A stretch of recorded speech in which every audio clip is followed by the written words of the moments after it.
Hey everybody, I bet you all love eating Fun Dip. Buliva essere nippolci suave, di solito. Because I love eating Fun Dip, and I'm everybody. Anyway, I got sick and tired of eating Fun Dip the normal way, like an idiot, so I decided that I needed to make and eat Fun Dip in reverse. I started by kinda evenly dividing this Fun Dip packet into 4 pieces to do tests with.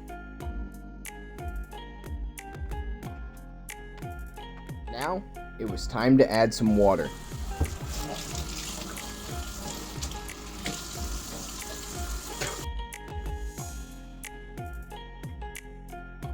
But actually, that was too much.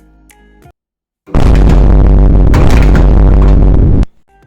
decided to try measuring with a Kit Kat, which I cut very precisely.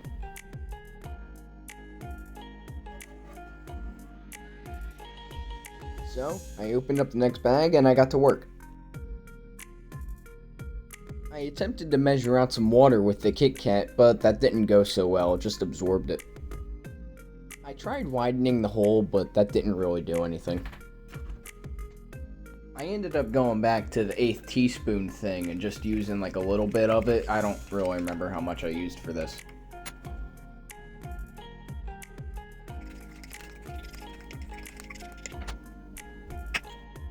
For the next 2 cups, I ended up using some, xanthan gum. It's a thickening agent and makes it thicker and stuff.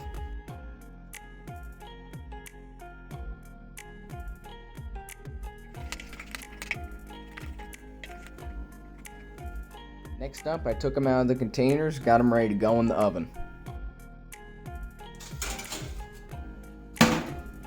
While the first batch was in the oven, I made 2 more samples, one with xanthan gum and one with cornstarch. As you can see, the first batch was doing great. Anyway, I got the second batch ready to go in once those failures came out. So I threw the second batch in the oven and threw the first one out, but not before collecting some valuable data. So I tried each of them out, and all you really need to know are the first 3 were disgusting, and the 4th one was kind of alright, and that one had the most xanthan gum in it, so that's what I ended up going with. I went to check on my creations, and while the xanthan gum did the same thing as last time, the cornstarch did that. Once it was time, I geared up and put the tray outside so it could cool off.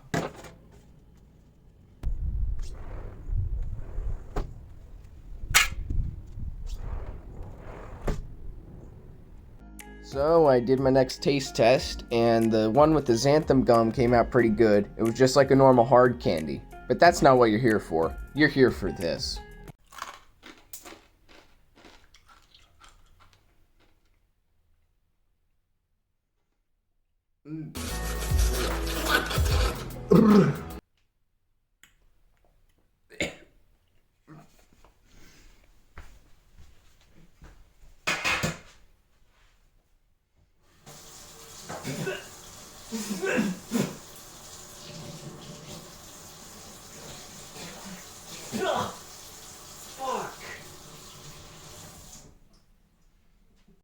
For the next batch, I tried using a full pack of Fun Dip each. For the one on the left, I used a 1/16 tablespoon of xanthan gum. For the one on the right, I used an 1/8. And for both, I used a little over a 1/4 teaspoon of water.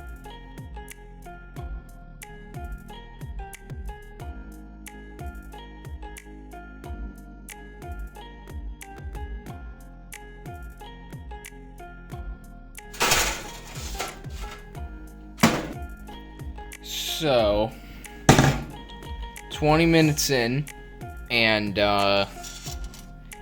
both of them pulled out, like, really bad.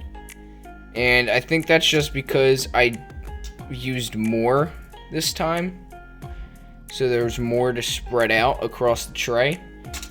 I used my big boy brain and decided to kind of smush it all back to the center in the shape it used to be, and that actually worked pretty well. I taste tested the first one and it got stuck to my teeth so bad that I couldn't do the second one before getting it out. So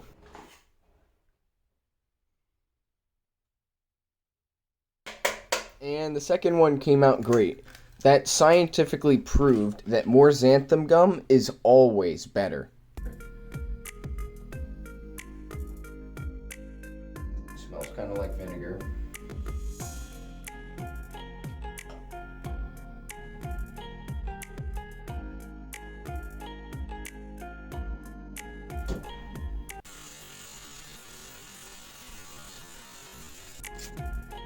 I ran through the whole process again, but this time I added varying amounts of flour to see how that would go.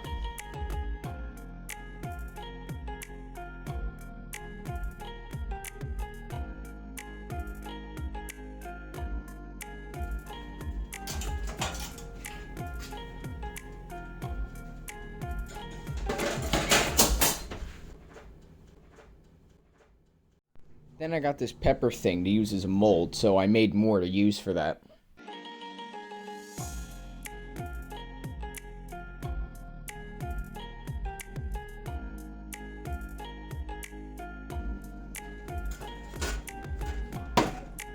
I let it cook for about an hour. Then I took it out and taste tested it very carefully.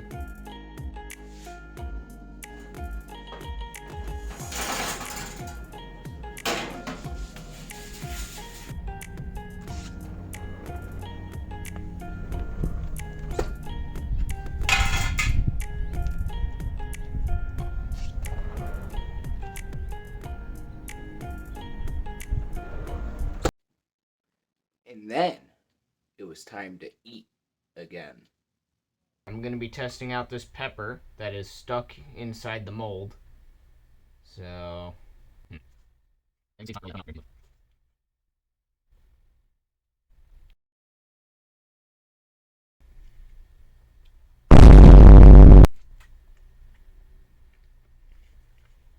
Tastes like Fun Dip. But gummy. There's really not much else to say about that. I started up the next batch and made two major changes. First, I made a new mold out of tin foil based around the shape of the regular stick. Second, I turned the heat of the oven down to see if I could get it to dry out more before it's done cooking.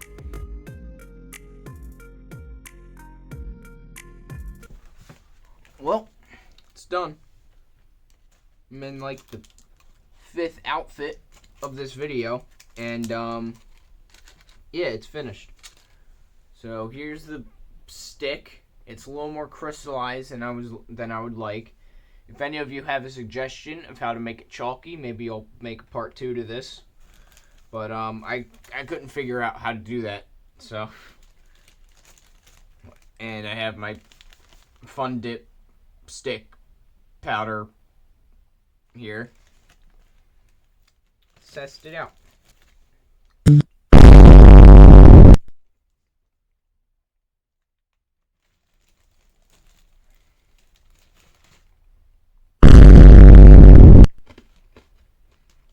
I mean, it's not bad.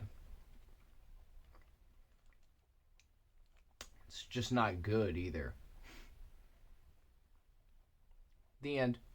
Also, this is how the ones with the flour went, so that's why I didn't use flour anymore.